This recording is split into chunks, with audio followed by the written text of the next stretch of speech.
गुरुर्ब्रह्मा गुरुर्विष्णु गुरुर्देव महेश्वरा, गुरुर् साक्षात् पार ब्रह्म तस्मै श्री गुरुवे नमः। ये मेरा स्लॉट है, मेरे आनंद और मेरी मस्ती का स्लॉट है। और इस स्लॉट में मैंने प्रार्थना की कि इसमें वो बोलूंगा जो मेरे हृदय की तरंगे कहती है।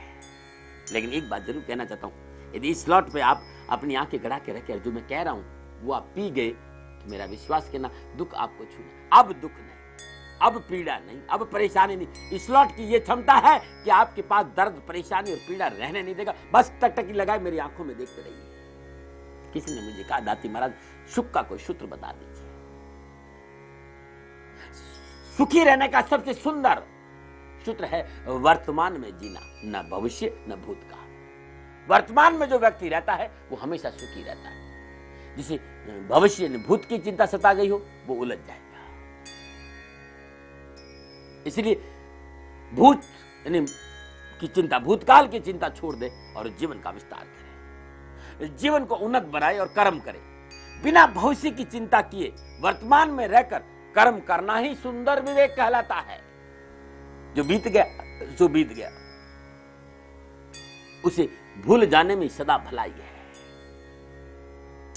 हम चलते हैं, हम जब चलते हैं तो मार्ग के किनारे न जाने कितने वृक्ष आते हैं, पर तो उनके पास से होकर आप गुजरते हैं, घर लौटते उन्हें भूल जाते हैं, उन्हें याद नहीं रखते, वहां रुकते नहीं है। आप न जाने कितने जगह पर रुकते, तो या ठंडी छांव में बैठ जाते, लेकिन उस वृक्ष को अपना लक्ष्य नहीं बनाते। लक्ष्य आपका गंतव्य स्थान है। जब रास्ते चलते हुए बहुत से पेड़ों को आप भूल जाते हैं घर जाते ही, ऐसे ही आप अपने साथ होने वाली संपूर्ण घटनाओं को जहां तक हो सके भूलने का प्रयास करें। एक मार्ग पर चलते हुए जैसे पेड़ों को पीछे छोड़ देते, वैसे ही आप बीती हुई घटनाओं को पीछे छोड़कर आगे निकल जाइए। यदि उन घटनाओं के निशान आपके जीवन पर रह गए तो तनाव बन जाएंगे।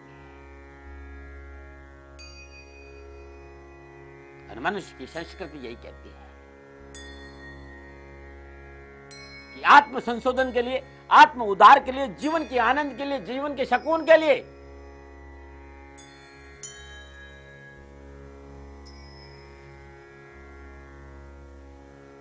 यही एक मार्ग है कि बीती सो बिसार दे, आगे की सुध ले। जीवन को नया और रंगों से भरना देखना चाहते हो तो जीवन को वर्तमान में जीना सीखो। जीवन में आप छोटे से छोटे मेहरबानियों के कार्य करते आए हो, प्यार के लिए छोटे छोटे शब्द बिखेरते जाए, इसे न केवल धरती आनंदित होगी बल्कि आपका जीवन भी आनंद से भूत और भविष्य को भूल जाइए और वर्तमान में रहते हुए आनंद के शब्द बिखेरिए। आपका जीवन खुशियों से खिल जाएगा वर्तमान में। इसलिए काल करे सो आज कर, आज करे सो अब। कल पे कोई काम मत छोड़ो और वर्तमान और भूत में फर्क करना सीखो। भविष्य और भूतकाल को छोड़कर वर्तमान में रहना सीखो, जीवन खुशियों से भर जाएगा। नमन। और बात करते हैं आज के सुझाव। आज गुरुवार का दिन है और आप चाहते हैं कि 12 के 12 राशियों के लोग सुकून और शांति से जिए, कोई परेशानी नहीं आए, कोई कठिनाई। तो चने की दाल और लकड़ी के कच्चे कोयले का दान मंदिर में करके देखिए, हर कष्ट हर परेशानी से आपको छुटकारा मिल जाएगा। आज इतना ही। कल के लिए यदि आपका जन्मदिन, आपकी शादी की सालगिरह, तो क्या होगा उपाय, साथ ही आपको लेके जाऊंगा संतान के आरोग्य लाभ के लिए उपाय। और यदि कान में कोई रोग है तो नुस्खा और साथ ही सुझाव की चर्चा करूंगा और दाती गुरु मंत्र और अंकों का रश्मि फलादेश और राशिफल की भी चर्चा करूंगा। लेकिन आज इतना ही। नमन नारायण।